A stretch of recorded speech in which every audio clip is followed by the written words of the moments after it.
Hey guys, welcome back to our channel. So ఈరోజు వీడియోలో ఇప్పుడు నేను ఇక్కడ చూపిస్తున్న శారీకి ఈ సిల్క్ థ్రెడ్స్ యూజ్ చేసి బ్యాంగిల్స్ అయితే చేస్తున్నాను. ఈ మధ్య కాలంలో అయితే ఈ సిల్క్ థ్రెడ్ బ్యాంగిల్స్ అనేవి బాగా ట్రెండ్ అయ్యాయి. ఇవి వచ్చేసి సిల్క్ థ్రెడ్ బ్యాంగిల్ బేస్. ఇవి 2-4 సైజెస్. ఇక్కడ నేను ఫస్ట్ తీసుకున్న థ్రెడ్ ఉంది కదా, గ్రీన్ థ్రెడ్ అయితే మిడిల్ బ్యాంగిల్కి యూజ్ చేస్తున్నాను. సో నేనైతే 120 స్టాండ్స్ అయితే తీసుకున్నాను. మనం మిడిల్ బ్యాంగిల్ పెద్దగా ఉంటుంది కాబట్టి మనం ఎక్కువగానే తీసుకోవాలి.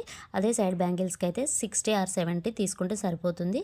సో ఇప్పుడు నేను ఇక్కడ ముందుగా అయితే ఇక్కడ గమ్తో అయితే స్టిక్ చేస్తున్నాను. ఈ విధంగా స్టిక్ చేసి ఒక 5 minutes వరకు అయితే ఈ గమ్ని ఆరనివ్వాలి. ఈ విధంగా కొద్దిగా ఆరిన తర్వాత బ్యాంగిల్ తీసుకొని బ్యాంగిల్కి ఈ విధంగా మనం స్టిక్ చేయాలి. స్టిక్ చేసిన తర్వాత ఒక 2 minutes తర్వాత మళ్ళీ గమ్ అనేది ఒకసారి పెట్టుకొని అప్పుడు మనం ఈ థ్రెడ్ని రొటేట్ చేసుకుంటూ బ్యాంగిల్ చుట్టూ అయితే తిప్పుకోవాలి.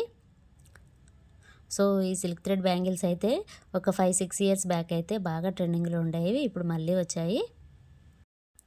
ఇక్కడ మనం తీసుకున్న గాజు పైన అయితే మనం కొద్దిగా గమ్ అయితే అంటించుకోవాలి, లేకపోతే థ్రెడ్ అనేది తొందరగా ఊడిపోతుంది. సో ఈ విధంగా అంటించుకోవడం వల్ల ఎక్కువ రోజులు అనేది వస్తుంది. మనం ఇంత కష్టపడి చేసినా సరే తొందరగా ఊడిపోతే బాధ అనిపిస్తుంది కదా. సో అందుకోసం అనేసి మనం గాజు పైన లేకపోతే గాజు కిందనైనా సరే ఫెవిక్రిల్ అనేది అంటించుకోవాలి. నేను ఇక్కడ కుందన్స్ ఏమీ యూజ్ చేయడం లేదు. ఈ పైపింగ్ బీడ్స్ ఉన్నాయి కదా, ఈ మధ్య కాలంలో ఇవి బాగా ట్రెండింగ్లోకి వచ్చాయి. సో వీటిని యూజ్ చేసి నేనైతే బ్యాంగిల్స్ అయితే తయారు చేస్తున్నాను. నేను ఇక్కడ బ్యాంగిల్ బేస్కి అయితే ఈ విధంగా గ్లాస్ అయితే యూజ్ చేశానండి. ఇలా ఉంటే ఏంటంటే మనకి సమానంగా వస్తుంది, అలాగే బ్యాంగిల్ అనేది కదలకోకుండా ఉంటుందన్నమాట. సో అందుకోసం అనేసి ఈ విధంగా చిన్న గాజు అనేది తీసుకొని ఈ బ్యాంగిల్ బేస్ని అయితే ఈ విధంగా పెట్టుకున్నాను. మనకి ఈజీగా ఉంటుందన్నమాట.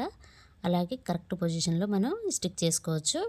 ఇక్కడ మన స్టోన్ లేస్ కానివ్వండి, కుందన్స్ కానివ్వండి, ఈ విధంగా పైపింగ్ బీడ్స్ కానీ ఏదైనా సరే స్టిక్ చేసుకోవచ్చు మనకు నచ్చిన డిజైన్ని.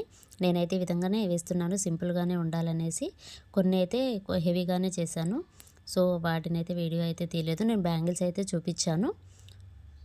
మీలో ఎవరికైనా ఈ సిల్క్ థ్రెడ్ బ్యాంగిల్స్ కావాలంటే సైజ్ చెప్తే మేమైనా చేసిస్తాము, లేకపోతే మీరు మెటీరియల్ పంపించినా కానీ చేసి పెడతాము. మీలో ఎవరికైనా ఈ సిల్క్ థ్రెడ్ బ్యాంగిల్స్ కావాలంటే కామెంట్ చేయండి, ఆన్లైన్ కొరియర్ కూడా చేస్తాము. మీరు ఖచ్చితంగా కావాలి అనుకునే వాళ్ళకి నేను వాట్సాప్ నెంబర్ అయితే ఇస్తాను. వాట్సాప్ నెంబర్కి మీకు నచ్చిన డిజైన్ అయితే సెండ్ చేయండి. సో ఆ విధంగా కావాలంటే అదే విధంగా చేసి పంపిస్తాము.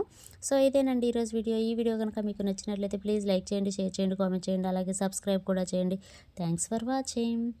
సో ఇవండి బ్యాంగిల్స్ నేను శారీకి సెట్ అయ్యే విధంగా అయితే చేసి పెట్టాను. Thanks for watching.